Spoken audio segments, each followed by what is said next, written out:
Wallace, Content Manager for College Recruiter. College Recruiter is the leading interactive recruitment media company used by college students and recent graduates. At College Recruiter, we believe every student and recent graduate deserves a great career. We create a great candidate and recruiter experience, and our interactive media solutions connect students and graduates to great careers. Today I'm here with Stephen Rothberg, who's our president and founder, and he's going to give us some information about working with college students and recent graduates. So, Stephen, welcome. Thank you. And can you tell me how college students and recent graduates prefer that recruiters communicate with them? Sure. In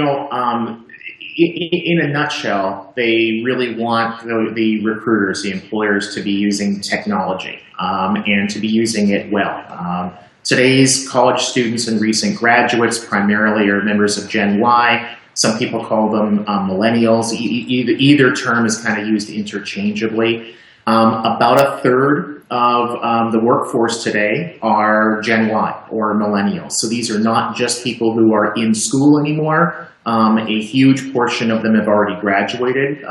The youngest group that is kind of going into college now, the name that's actually being used for them are Gen Z.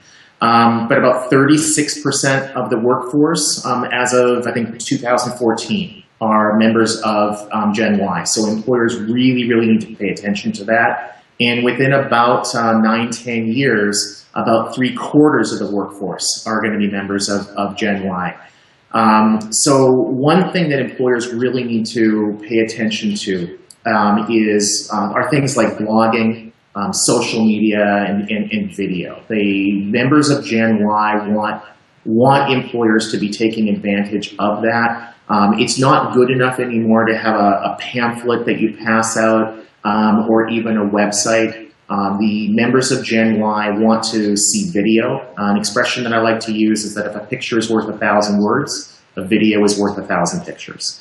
And so have some of your interns shoot videos. Hire a production company if you've got the budget for that. But if you can use a video to show what your office looks like, the people who work there, your area, if you live in a rural area with beautiful countrysides and rivers and lakes and whatever, show that. If you're in an urban area and there are a ton of bars and restaurants and great nightlife, show that. But give them a real feeling for what it's like to work there.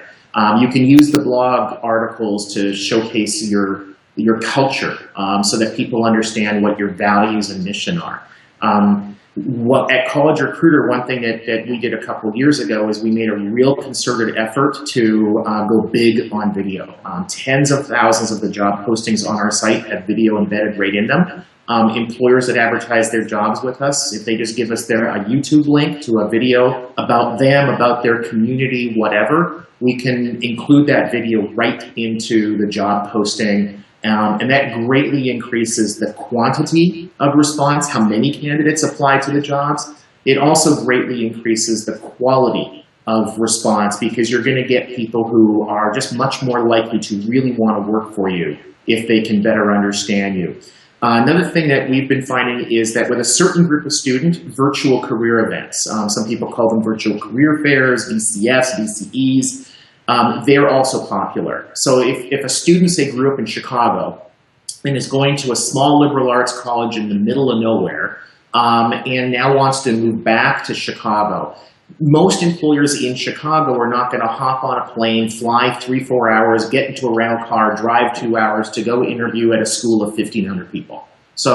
But they can, at their desks, interview students from that small school and really anywhere else through a virtual career event. And maybe they interview 30-40 students that way and invite 5 back to their office. Much more efficient. So it's a great way of reaching students, especially if they're in remote areas. One thing that I know we've all talked about a lot is mobile. It used to be just a few years ago that most students did not have smartphones, that virtually 100% of them had cell phones. But this year, well over 90% of college students have smartphones. So what that means is that an employer's website really needs to be mobile compatible. Ours is what's built with what's called responsive design. So regardless of the screen size, laptop, desktop, smartphone, our website automatically adjusts to show our website in a friendly way to the candidate. That's starting to happen with some employers, but a lot of the applicant tracking systems just are not built well for that. That will come, and hopefully employers will put pressure on their applicant tracking system partners to have those pages built with responsive design. Another thing is you want to make sure that your website that's on the mobile, that it has minimal graphics and text that loads really fast, because the cell phone is almost always going to connect at a slower rate of speed than a desktop or laptop. And if somebody has to wait for 15 seconds or 30 seconds for your web page to come up, and you've got Flash on there, which doesn't work with an iPhone, you're just going to be turning off your candidates. You're going to look very 1990s, and I don't think any employer wants to look 1990s anymore. In the 90s, that was fine. One thing that we also have run into with some of our clients is that their websites, in order for the candidate to apply, they need to upload a resume. That is, almost all employers do that. So if a candidate sees your ad, banner ad, job posting ad, email, whatever, on their cell phone, and then they click over to your website to apply, and you require them to upload a resume to apply, they're not going to. Best case scenario, they're going to make a mental note to come back to your website a day later, a week later, whenever they're next on their laptop or desktop. The problem is them hopefully remembering to do that, and hopefully then taking the time out to do that. So if you could build your website so that you ask for the resume later in the process, and that your ATS automatically kicks out an email to the person saying, thank you for starting your application, please upload your resume. Then if that student starts their application on their mobile, they can later complete it on their laptop or desktop, and then your ATS will remind them to upload their resume. That definitely really increases the response rate. What we do too is that we'll have, if we're doing, say, a banner advertising campaign for employers, if the goal of the employer is to have the candidates apply right away, then we will only serve those banner ads when the candidate is on their desktop or laptop computer. We will not show that employer's banner ad if the student or recent graduate is using their mobile phone or a tablet, because it's unlikely that they're going to have a resume saved on their mobile phone or tablet.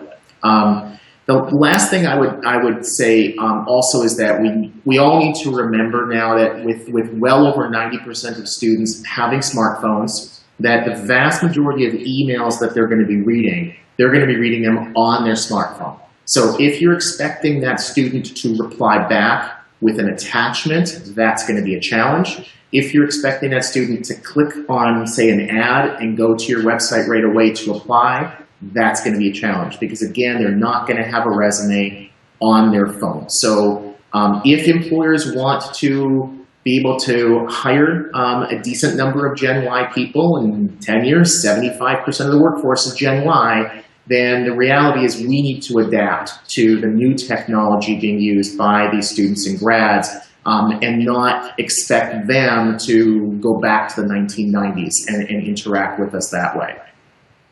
That's really great information. Thanks, Stephen. You can find out more information about tips for employers and talent acquisition professionals by visiting our website at collegerecruiter.com or following us on Facebook, LinkedIn, or Twitter at Entry Level Jobs.